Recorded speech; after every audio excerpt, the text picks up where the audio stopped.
परमात्मा सदगुरु कबीर साहिब जी की एक वाणी है कि कबीर कबीर क्या करे तू खोज आपन शरीर, दसों इंद्रियों वश में कर तू आप ही आप कबीर।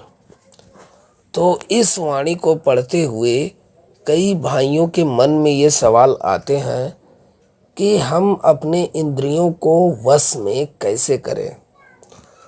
वैसे तो हमारे जो सदगुरु नितिन साहिब जी के शिष्य हैं, जो हमारे गुरु भाई हैं, उनके मन में ये सवाल नहीं आते हैं, क्योंकि उन्हें सत्संग के माध्यम से पता चल जाता है कि इंद्रियों को वश में कैसे किया जाता है।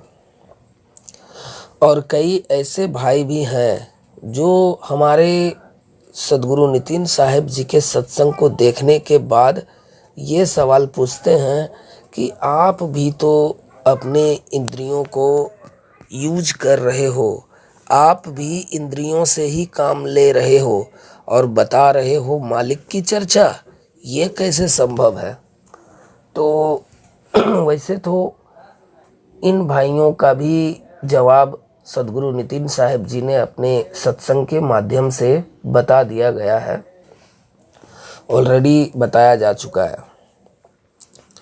तो कहने का मतलब ये है कि हम और आप सब के सब इस शरीर रूपी जेल में कैद हैं, ये तो आप जानते ही हो।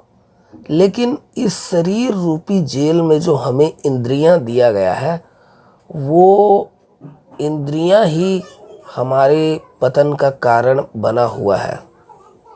अब हमारे पास इंद्रियां क्या है? इंद्रियां हैं 5 ज्ञान इंद्रियां हैं और 5 कर्म इंद्रियां हैं। अब आप एक एक करके विचार करोगे तो आपको पता चलेगा कि जैसे आँख है, आँख को अच्छी अच्छी चीज़ें देखना पसंद होता है, नाक को अच्छी अच्छी खुशबू ही पसंद होता है, खराब खुशबू बदबू जो है उसे अच्छा नहीं लगता है, जीभ को अच्छा स्वाद ही अच्छा लगता है, बेस्वाद उसको पसंद नहीं आता है। ठीक उसी प्रकार त्वचा को अच्छा स्पर्श ही अच्छा लगता है, खराब स्पर्श अच्छा नहीं लगता है। इसी प्रकार हमें जो ये शरीर दिया गया है, दरअसल ये एक जेल दिया गया है, लेकिन हम इसे अपना घर मान के बैठे हुए हैं। ये हमारी गलती है। जिस प्रकार गुरुजी ने बताया था एक उदाहरण के माध्यम से कि पुराने समय में एक सज़ा होती थी जिसे कहते थे काला पानी की सज़ा। ये काला पानी की सज़ा क्या है कि जैसे आपको एक द्वीप में कैद किया गया है, एक द्वीप है जिसके चारों तरफ समुद्र ही समुद्र है। अब ऐसा नहीं है कि उस द्वीप में कोई जेल बनाया गया है, बिल्कुल नहीं। उस द्वीप में कोई जेल नहीं है, बल्कि वो खुला जगह है। और यहाँ तक कि उस द्वीप में सबके लिए घर भी बना दिए गए हैं, रहो घर में रहो। ऐसा इसलिए क्योंकि अगर कोई उस द्वीप से भागना भी चाहे तो भाग नहीं सकता, संभव नहीं है, क्योंकि द्वीप के चारों तरफ समुद्र ही समुद्र है। अगर वो भागने की कोशिश भी करता है तो तैर के भागेगा, और तैरेगा तो कितनी देर तक तैरेगा? ज़्यादा से ज़्यादा 1 घंटा, या हद से हद तो 2 घंटा। उससे ज़्यादा तो तैर नहीं सकता है ना, बिल्कुल नहीं तैर सकता। तो इसीलिए उन लोगों को काला पानी की सज़ा में उस द्वीप में खुला छोड़ दिया जाता है कि भाई रहो।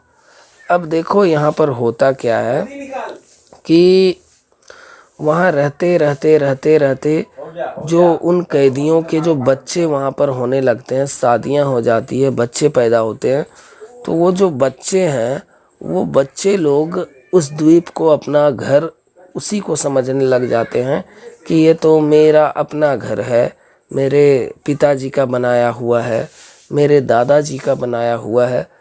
इस तरह से उस द्वीप को ही अपना घर समझने लग जाते हैं।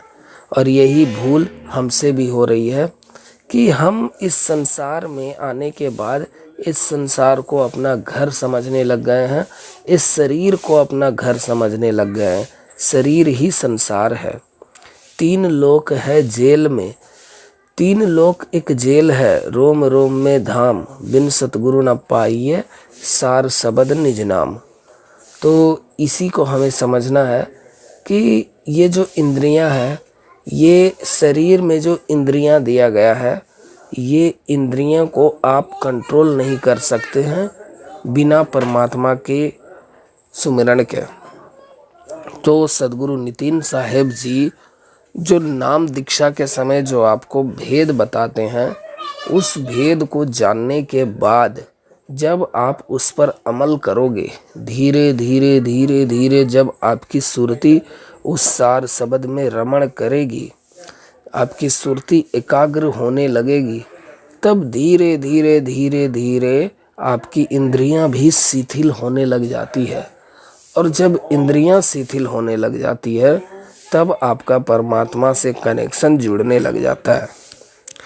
तो यही था कि आप अपने इंद्रियों को कंट्रोल कैसे करें। वैसे तो अगर आप दूसरे तरीके से इंद्रियों को कंट्रोल करना चाहोगे तो ये संभव नहीं है।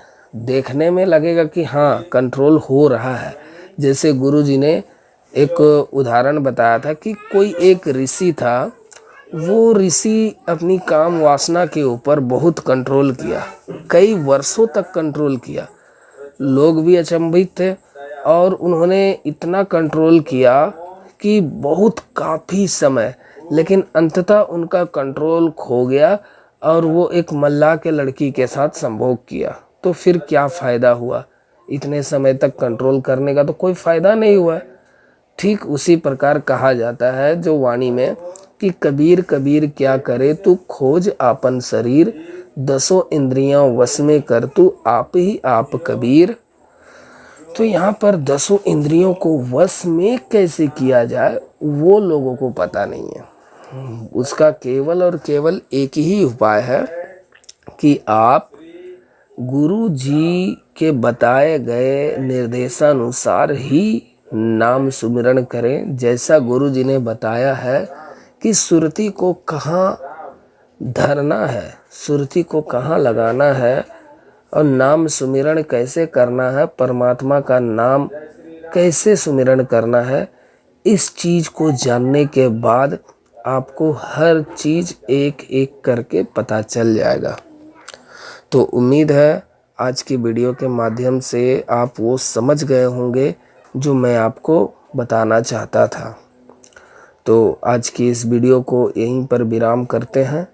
आपको अगर आज की इस वीडियो में जो बताया गया है वो अगर समझ में नहीं आया है तो आप कमेंट के माध्यम से पूछ सकते हैं।